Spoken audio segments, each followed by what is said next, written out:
And welcome, and we'll start, of course, with our bracha.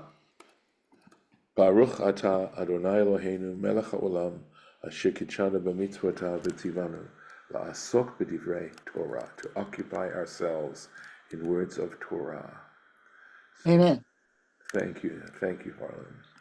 Let's get into the. All right. So we are actually, the plagues have started, and we've actually read in the last time we were studying this portion about the plague of blood and the plague of frogs, and we are just having we'll see that we're in the midst of the plague of frogs. So here we are. V'saru hatzfardeim mimcha umibatecha, and the frogs will be gone, will go away from you, or almost like, it doesn't mean they'll disappear, but it has that sort of emphatic sense of to go, to be gone, right? From you and from your homes, ume avadecha, from your servants, ume amecha, and from your people.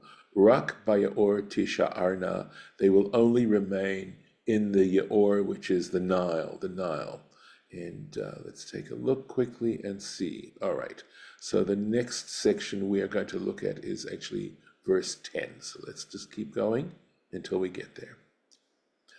Vayetze Moshe v'Aaron me'im Paro, and Moses and Aaron went out from Pharaoh's presence.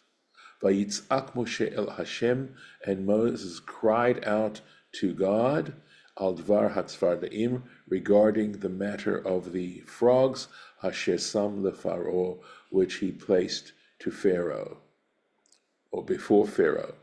Vayas Hashem kidvar Moshe, and Hashem did according to the word of Moses. Vayamuta hatzvardaim min habatim, and the frogs died from the homes, min hachatzerot, from the courtyards, umin hasadot, and from the fields. Vayitzbaru otam chomarim, and they gathered them together into heaps and heaps. Vativ'ash haaretz, and the land, or so that the land stank. Take a look. Chomarim, and again, what this word means, Rashi is trying to help us with the Hebrew in terms of understanding the Hebrew, putting it into a little bit simpler Hebrew or more common words. Tziburim. So in other words, piles of them.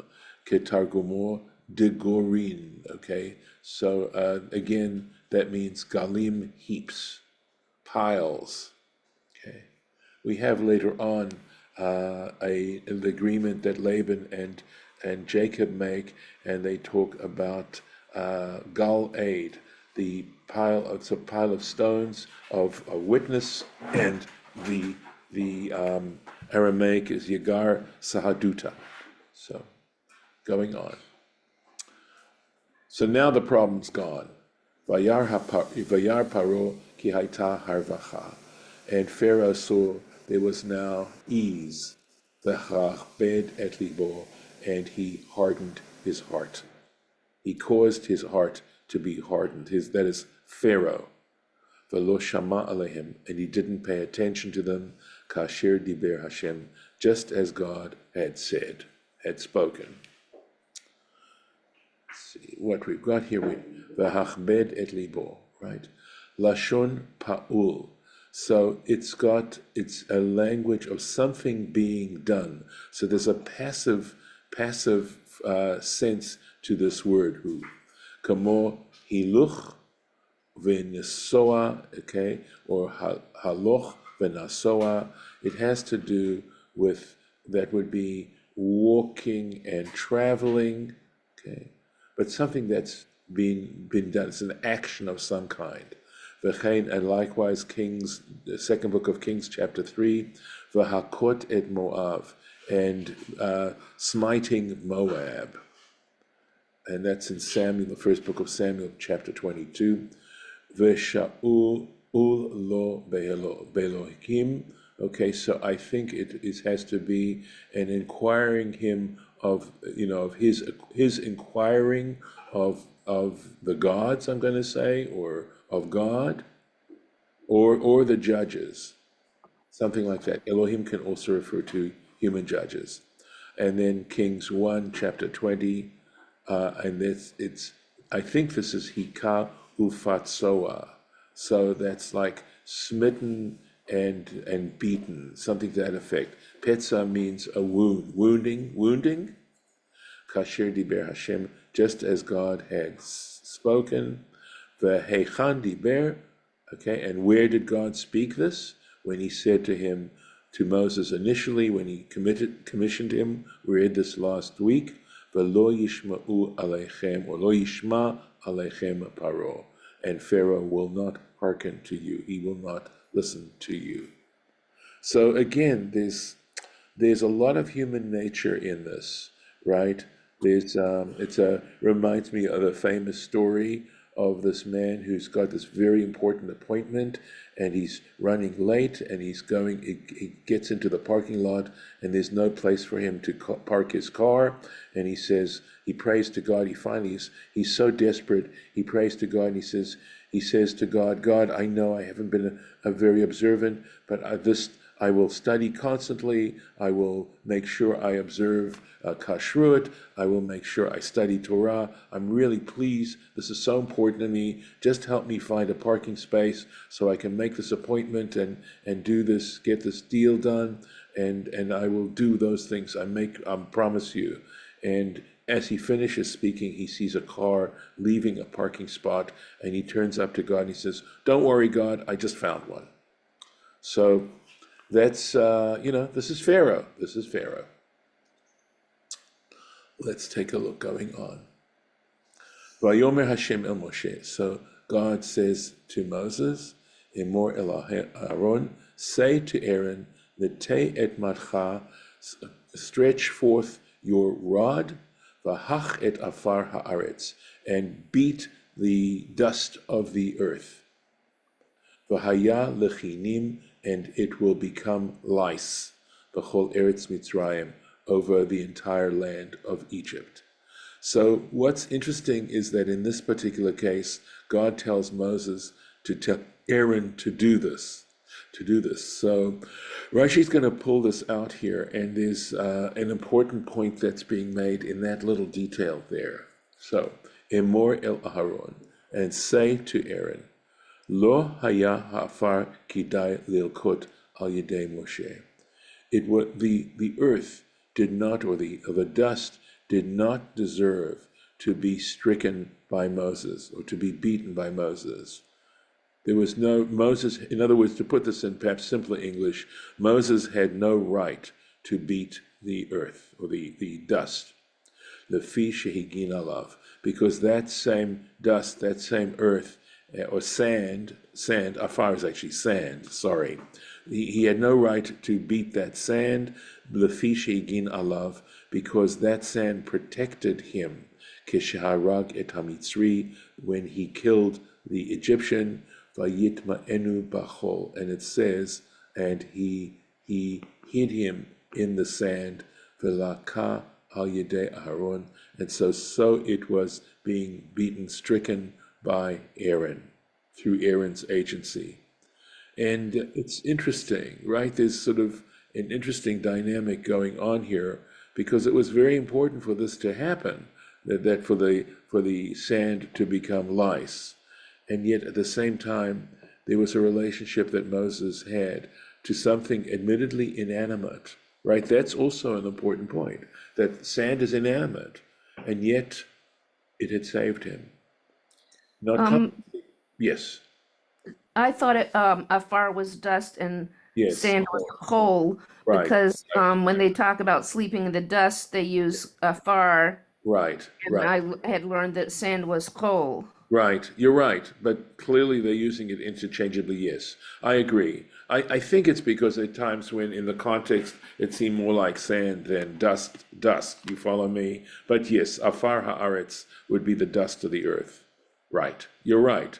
This is where translating becomes complicated. But thank you, Lauren. I so appreciate your pointing that out. Yes, chol without doubt is sand. Afar is more ambiguous. So, at any rate, but the basic point about this is the relationship we have to even inanimate objects that are there for our benefit, and to treat them. In other words, our level of appreciation needs to go even towards inanimate objects, and to sense and appreciate even inanimate things. And that's why Moses was not commanded to strike the soil or strike the dust or the earth.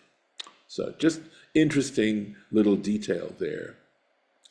Vaya'asuchen, so they did that. Vayet Aharon et yado b'matehu, and Aaron stretched out his hand with his rod. Vayach et afar haaretz, and he beat the dust of the earth. Vatehi hakinam be'adam uvabhema, and the lice were affected people and cattle, right? Man and beast. Kol afar haaretz, the entire dust of the land, haya kinim b'chol eretz Mitzrayim, turned into lice throughout the land of Egypt, through the entire land of Egypt. Vatehi hakinam. So this is sort of, kinim is the plural of lice, and yet it's hakinam. It's spelt this way several times, and it mentions it. This word is used here. You see hakinam, and over here hakinam, and it sounds like it's a kind of a possessive, right? And he says that we have to understand this hakinam as harechisha. In other words, to me, rechisha is like something that's like trembling or something, but the translation that I saw, I believe in Sepharia, was the swarming ones. But look at this, right?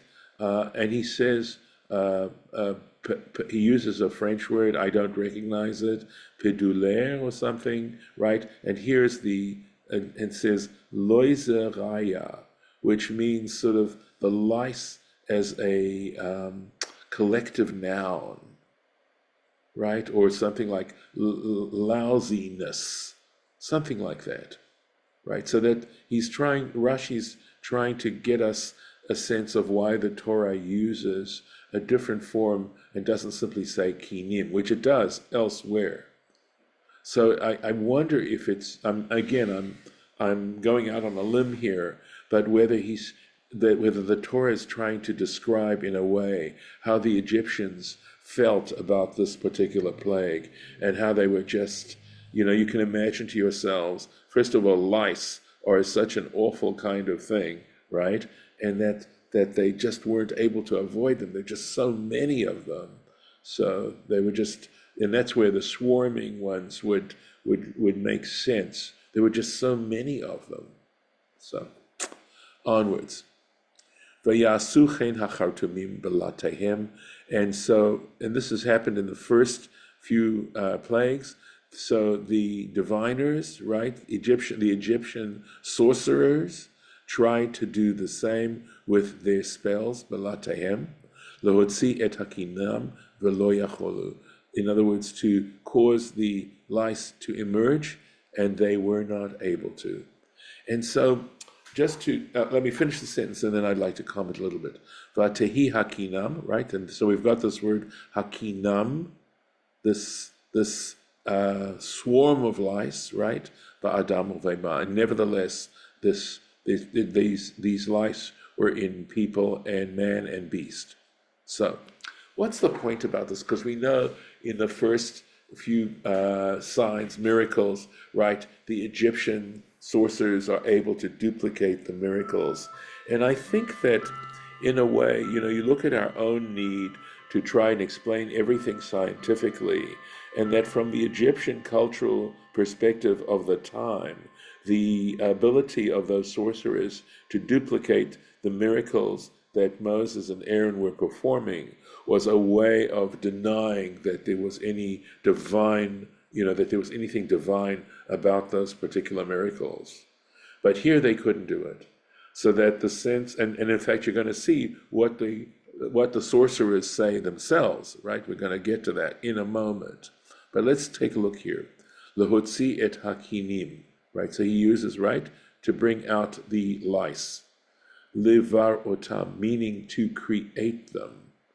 And nusach acher, a different version of this Rashi, is lahotziam, which would mean to bring them forth. Mimakom acher, from another place. So, in a sense, were they being created or created from something else? Makom acher, meaning from the dust of the earth, I believe, is the point that he's saying. V'lo yacholu, they were not capable of doing this. And he says, she'ein hashed sholet al bria ptucha mi mechesaora. He says there's this idea, because there was a belief in demons and demonology, and the Egyptians basically were very aware of demons. I'm even aware. I was reading a book that was talking about some Arab culture, and one of their sheikhs who was having to work in getting rid of demons amongst his fellow Arabs. And so this belief in demons is something that even exists to this day. At any rate, here within this culture, he says there's a principle that a shed is a demon, is not able to have power, sholot, doesn't have power, al bria, over a creature, pchuta mikesaora, smaller than a grain of barley. And of course, lice are tiny.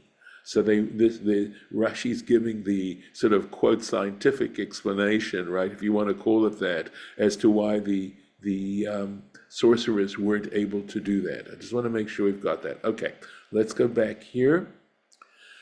Here we go. Vayomru hachartumim, and the sorcerers said, El Paro, they said to Pharaoh, Etzba Elohim he. This is the finger of God. So the sorcerers themselves here are admitting that this is a supernatural event. Vayechezak lev Paro. But Pharaoh's heart was hard. Velo shama alehem. In other words, stubborn, right? And he didn't want to pay attention to his own sorcerers, to them. Kasher diber Hashem. And again, we've got in a sense this refrain, just as God had spoken. Going on. Okay. Etzba Elohim he. This is the finger of God. Maka, you could say, of course, that a finger is something with which you point, and that it's pointing to a divine origin, a supernatural cause for it. But let's see, right? And they said to him, they were saying to him, Maka zo eno al yedei kshafim, right? That this particular plague is not by means of spells, right? Sorcery. Me'et hamakom hi. It is in fact from the Holy One. In other words, it's divine. Kasher diber Hashem v'lo yishma alehem Paro. In other words, just as Pharaoh had said, and that is that Pharaoh, what he said here, of course, in the context, is that Pharaoh would not listen to them. And it's interesting, he wasn't listening here. So is the listening to them, the them referring to Moses and Aaron, or is it referring to the sorcerers and the whole, or is the Alechem means to you, right? To you. So, but again, the fact that Pharaoh wasn't listening. Vayomer Hashem el Moshe. So God says to Moses, Hashkem baboker, arise early in the morning, v'hityatzev lifnei Paro, and stand before Pharaoh, present yourself before Pharaoh. Hine yotzei hamaima, behold, he is going out to the waters. Not the first time, right? Va'amarta elav, and say to him, Ko amar Hashem, thus says the Lord, Shalach ami v'yavduni, send my people, right? Send forth my people, v'yavduni, that they may serve me. Okay. There it is, right? Going onwards. So there's no Rashi on this. Ki im encha meshalech et ami, because if you do not let my people go, if you do not send my people, hineni mashliach b'cha, I'm going to send to you, right? There's that parallel, meshalech and mashliach, right? I think that's a literary device here, right? I'm going to send amongst you, you, uva avadecha, and amongst your servants, uva amcha, and amongst your nation, your people, uva vatecha, and in your homes, et he'arov, the arov. And we'll see what the arov is. And the word arev essentially means a blend, a mixture. And we'll see what we're talking about. What mixture are we talking about? Umal'u batei Mitzrayim, they will fill the houses of Egypt, et ha'arov, that is the arov, this mixed group of creatures, the gam ha'adama asher hem aleha, and also the earth upon which they are. Okay, so it's the amount that we're talking about is just overwhelming in these cases that we've been looking at. So, mashliach barcha, send against you, megare bacha. That's exactly the Hebrew. And girui means to, in a sense, provoke, right? Provoke. V'chein, and he says likewise in Deuteronomy 32, v'shen behemot ashalech bam. This, I believe, is in Ha'azinu, and it's or no, maybe it's the curse, but anyway, it means, and the teeth or the tooth of cattle, I will send against them. Lashon shisui. So he says it has the connotation of incitement. Inciter, right at that, inciter. Similar word, right? Belaz, in Old French. So the Old French is very similar to our English word incite. And it says anreizen, so means, or entreizen, something the same thing, right? To incite. Et ha'arov. So now we want to define, what do we mean? This blend, this mixture, kol minei chayot, meaning all types of chayot ra'ot, meaning savage beasts. Unechashim, and snakes, va'akravim, and scorpions, be'irbuvia, which means in a mixed collection, just in a whole muddled mess. V'hayu mashchitim bahem, and they will destroy you. V'yesh tam badabar ba'agada, and there is a reason in each matter, ba'agada, in the Agadic sources, right? B'chol makah umakah, that in each and every plague, lamazo, why this particular plague, the lamazo, and why this particular plague. In other words, the idea that each and every plague had a source, that there was a reason for each plague in something that the Egyptians had done in how they treated the Israelites. B'tachsisei milchamot melachim ba alehem. So he says basically, and I think here he means that there's sort of an order in which battles were fought. There was a way in which they would go about attacking an enemy, right? Melachim, kings. Ba alehem, he came upon them, this is God, keseder malchut, like the order of a monarchy, keshet tzara al ir, when it besieges a city, batchila mekalkel mayonoteha. The first thing they do is to ruin their wells. In other words, we know that cities depend on a reliable supply of water. So the first thing he did was to, in a sense, make sure they did not have proper water. And of course, that would be the Nile turning into blood. V'achar kach, and after that, tokin alehem umarim b'shofrot, and after that they blast on them, and they make these notes b'shofrot with horns liyiram, to make them frightened, psychological, ulevahalam, and again to confuse them, things like that. In other words, they use these sounds to do this. I remember years ago when, I think this was under Noriega, when the U.S. took a stand. I don't know if he wanted to nationalize the Panama Canal or something, but it seems to me like they were attacking Panama City, and they were playing very, very loud music or something at the time. I sort of recollect that. V'chein hatzvardeim, and similarly the frogs. Makar karim, they croak, v'homim, and they make all these noises, etc. Kedeita b'midrash Rabbi Tanchuma, and we find that it's called the Tanchuma. It is extant. This midrash still exists to this day. A little bit more.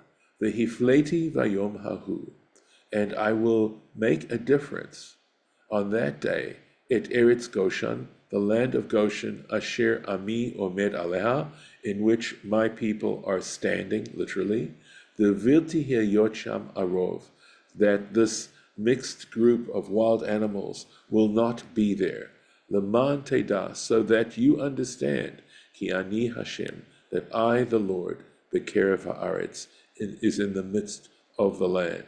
So again, this would seem to me the fact that this arbitrary distinction, you might say, is being made here. Again, an attempt to get the Egyptians and Pharaoh to realize the divine origin of all these plagues. This would be another one. Let me see. I want to find the place. Here, vehifleti, vehifrashti. So again, Rashi's giving us a more common Hebrew word to make a distinction, make a division, a distinction. V'chein, and likewise in Exodus chapter 9, v'hifla Hashem, and again this is where God makes a distinction. V'chein, and again in Deuteronomy 30, lo nifleti mimcha, it is not separated off from you, meaning the Torah and the ability to gain that spiritual knowledge and the laws in the Torah specifically. Lo muvdelet umeforeshet hi mimcha, it is not divided off, right, or separated from you. Leman teda, in order that you understand, ki ani Hashem bekerev haaretz, that I, Hashem, am in the midst of the land. Af al pi sheshchinati bashamayim, despite the fact that my divine presence, my Shekhinah, is in the heavens, Zerati, my edicts, mitkayemet b'tachtonim, they endure on the lower levels, in other words, on the material levels as well. And we'll stop here, and we'll pick this up, God willing, tomorrow. So give me a moment and I'll set the place.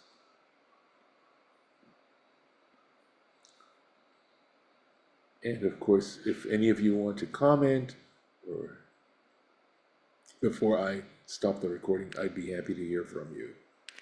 Okay, I'm going to stop the share. Any thoughts or comments? Okay.